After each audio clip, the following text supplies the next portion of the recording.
नमो universe. प्यारे दोस्तों, रोजाना की तरह वीडियो शुरू करने से पहले आज की नई सीख, जिसका हमारे व्यक्तिगत जीवन में बहुत ही महत्वपूर्ण योगदान है। यदि आपको उत्तर के रूप में नो मतलब नहीं मिलता है तो याद रखें, नो का अर्थ है नेक्स्ट अपॉर्चुनिटी होता है।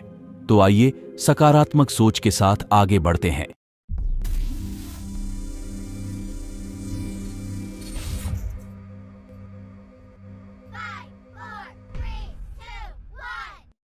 और मैं आप सभी को इतना सारा प्यार और सहयोग करने के लिए दिल से धन्यवाद करता हूं। साथ ही माफी मांगता हूं कि मैं सभी के कमेंट का जवाब नहीं दे पाता हूं, लेकिन मैं सारे कमेंट्स बहुत ही ध्यान से पढ़ता हूं।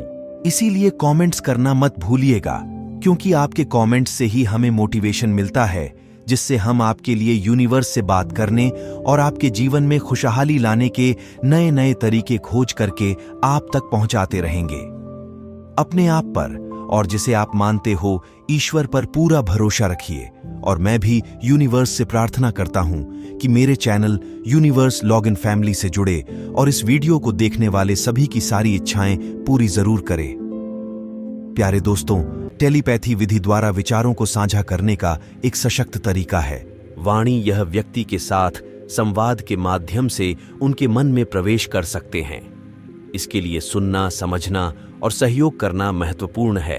कभी कभी हमारे साथ कुछ ऐसा होता है जिसका हमें कुछ समय पहले ही आभास हो जाता है कि आपके साथ क्या होने वाला है, या कभी हम किसी को बहुत अधिक याद कर रहे होते हैं और अचानक उसी व्यक्ति का फोन आ जाता है।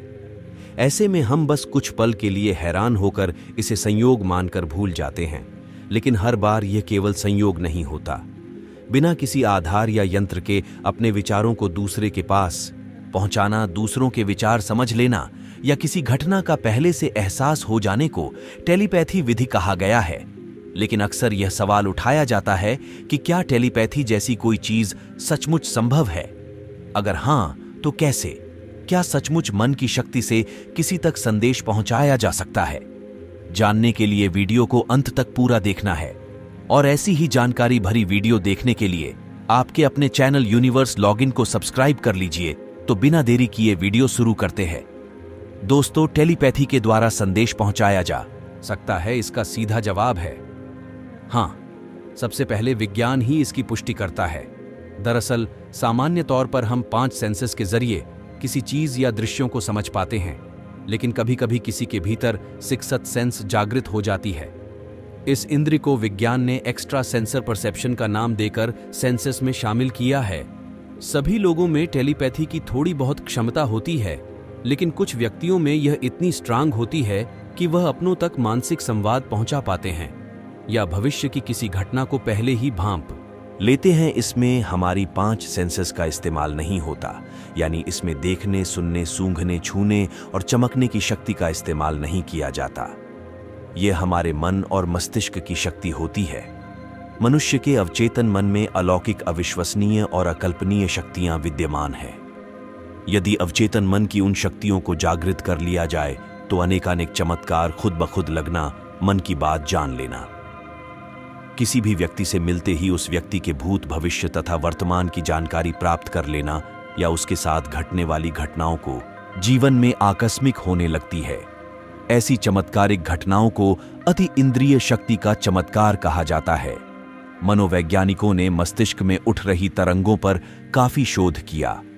फलस्वरूप इस निष्कर्ष पर पहुंचे कि मन के अंदर के अवचेतन मन को यदि क्रियाशील बनाया जाए तो बिना किसी आधुनिक उपकरणों तथा बिना किसी संचार माध्यमों के भी मन के तरंगों को पढ़कर किसी भी व्यक्ति के मन के रहस्यों को जाना जा सकता है तथा एक व्यक्ति दूसरे व्यक्ति के मन पर अपना प्रभाव डाल सकता है और उसे अपने मनोनुकूल कार्य करने को बाध्य कर सकता है।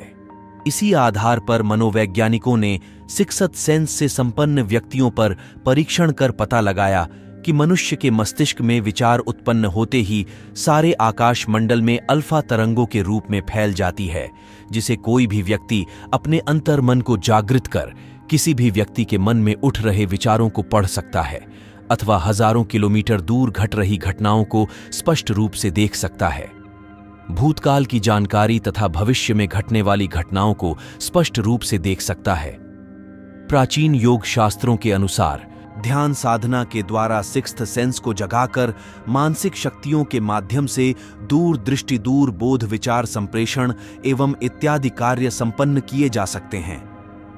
महाभारत काल में संजय के पास एक क्षमता थी जिसके जरिए उन्होंने दूर चल रहे युद्ध का वर्णन धृतराष्ट्र को सुनाया था। वह कोई माया या जादुई शक्ति नहीं थी, बल्कि टेलीपैथी का एक उदाहरण था।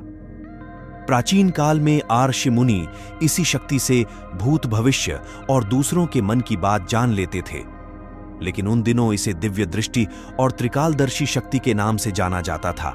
टेलीपैथी शब्द का सबसे पहले इस्तेमाल या हम अपनी भौतिक दुनिया में किसी से कहना चाहते हैं, संबंध, दुख जाहिर करना और माफी तक को टेलीपैथिक कम्युनिकेशन में पूरा किया जा सकता है, जो हमेशा आमने सामने की बातचीत में नहीं हो सकता है। टेलीपैथी बाहर से हासिल करने की चीज नहीं है, बल्कि यह हमारे अंदर पहले से मौजूद है। यह सिर्फ इतना है कि ज्यादातर मामलों में लोग अपने भीतर के संपर्क में नहीं होते हैं, जिसने उन्हें अपनी आंतरिक शक्तियों और क्षमता से अनजान बना दिया है। मौखिक संचार की तुलना में टेलीपैथिक संचार में अधिक स्पष्टता होती है।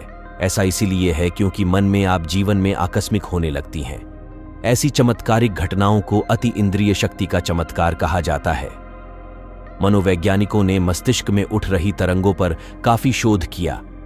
फलस्वरूप इस निष्कर्ष पर पहुंचे कि मन के अंदर की अवचेतन मन को यदि क्रियाशील बनाया जाए तो बिना किसी आधुनिक उपकरणों तथा बिना किसी संचार माध्यमों के भी मन के तरंगों को पढ़कर किसी भी व्यक्ति के मन के रहस्यों को जाना जा सकता है तथा एक व्यक्ति दूसरे व्यक्ति के मन पर अपना प्रभाव डाल सकता है और उसे अपने मनोनुकूल कार्य करने को बाध्य कर सकता है।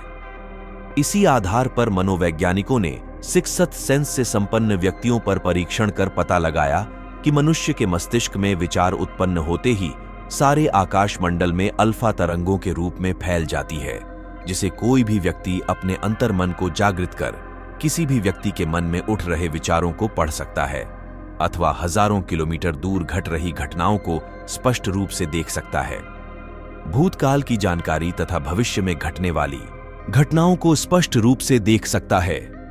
प्राचीन योग शास्त्रों के अनुसार ध्यान साधना के द्वारा सिक्स्थ सेंस को जगाकर मानसिक शक्तियों के माध्यम से दूर दृष्टि, दूर बोध, विचार संप्रेषण एवं इत्यादि कार्य संपन्न किए जा सकते हैं।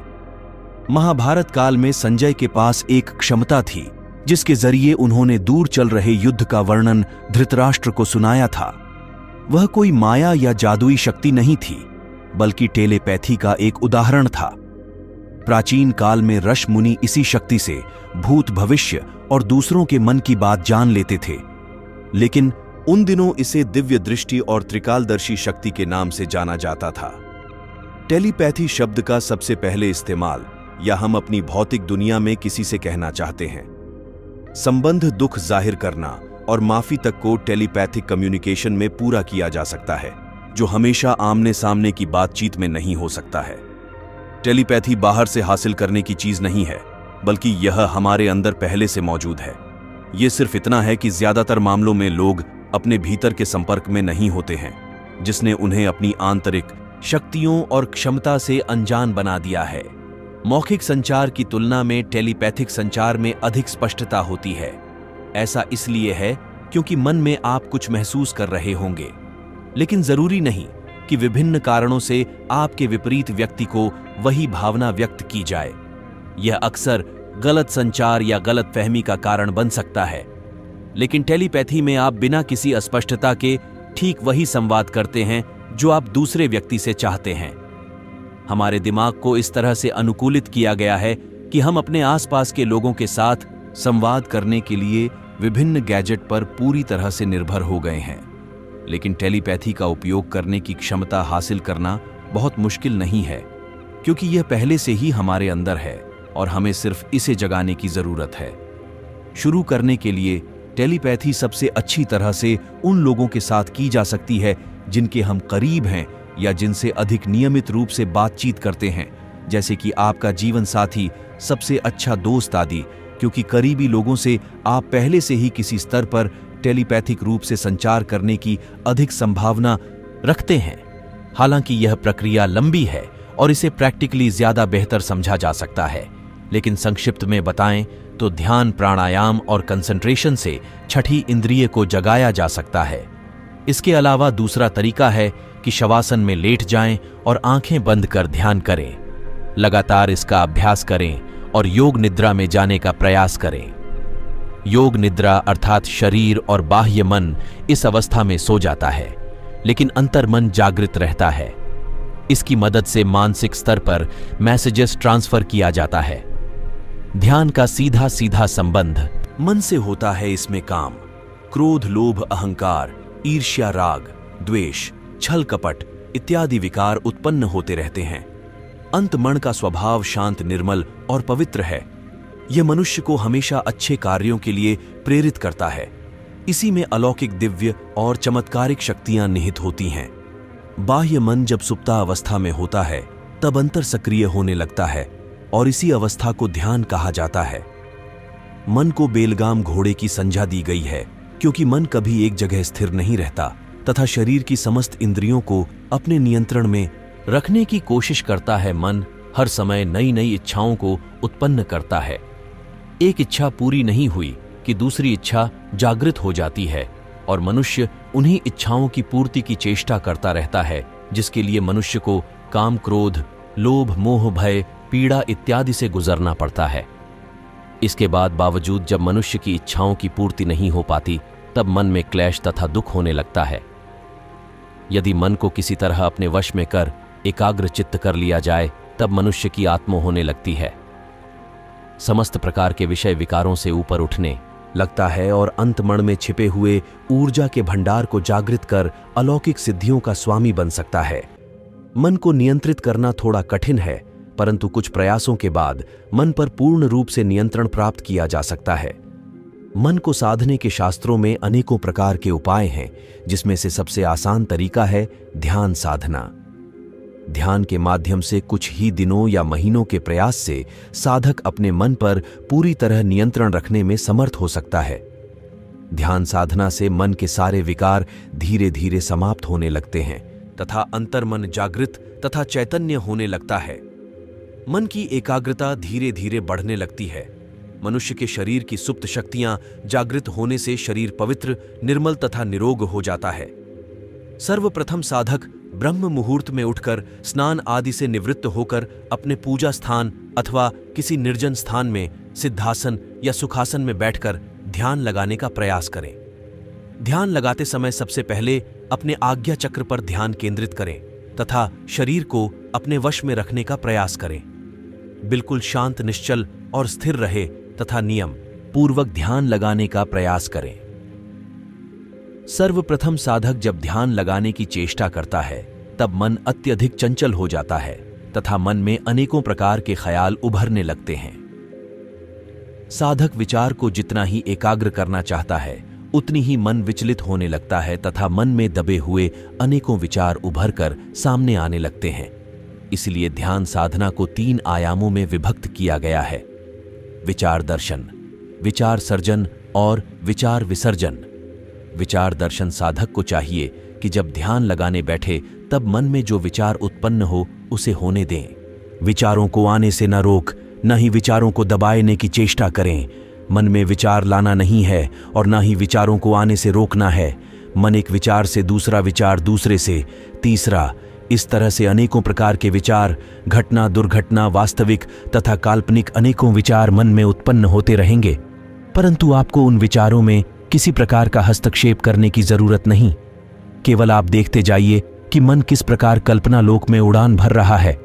ऐसा करने से धीरे धीरे आपके विचारों में कमी आने लगेगी और विचार स्थिर होने लगेंगे। विचार सर्जन, इसमें साधक को अपनी आंखें बंद कर मन को आज्ञा चक्र पर कुछ देर तक केंद्रित करने का प्रयास करना चाहिए।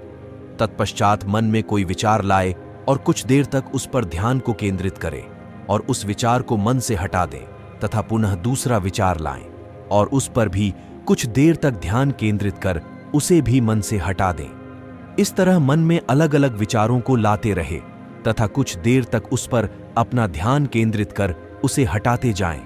इस तरह करते रहने से धीरे धीरे मन थकान अनुभव करने लगेगा और कुछ देर के लिए कुछ सोचना बंद कर देगा। आपको ऐसा लगेगा कि मन आराम करना चाह रहा है, धीरे धीरे आप देखेंगे कि मन आपके काबू में होने लगेगा तथा विचार शून्य होने लगेगा। विचार विसर्जन साधक अपनी आंखें बंद कर धीरे धीरे गहरी श्वास ले और धीरे धीरे छोड़े। कुछ देर बाद मन में कोई विचार आने दें। जैसे ही मन में कोई विचार आता है उसे तुरंत अपने मन से हटा दें। फिर मन में कोई विचार आए उसे भी हटा दें। इस तरह मन में उठने वाले सभी विचारों को मन से हटाते जाएं। ऐसी क्रिया को ही विचार विसर्जन कहा जाता है। इस क्रिया में साधक को चाहिए कि मन में उठने वाले विचारों को न रोके, बल्कि उन विचारों को मन से हटाने का प्रयास करते रहना चाहिए। इस प्रकार से अभ्यास करते रहने से मन निर्विकार तथा निर्विचार होने लगता है और विचार शून्य की स्थिति बनने लगती है तथा अंतर्मन के जागृत होने से अलौकिक एवं चमत्कारिक दृश्य तथा घटनाएं ध्यान की अवस्था में दिखाई देने लगते हैं।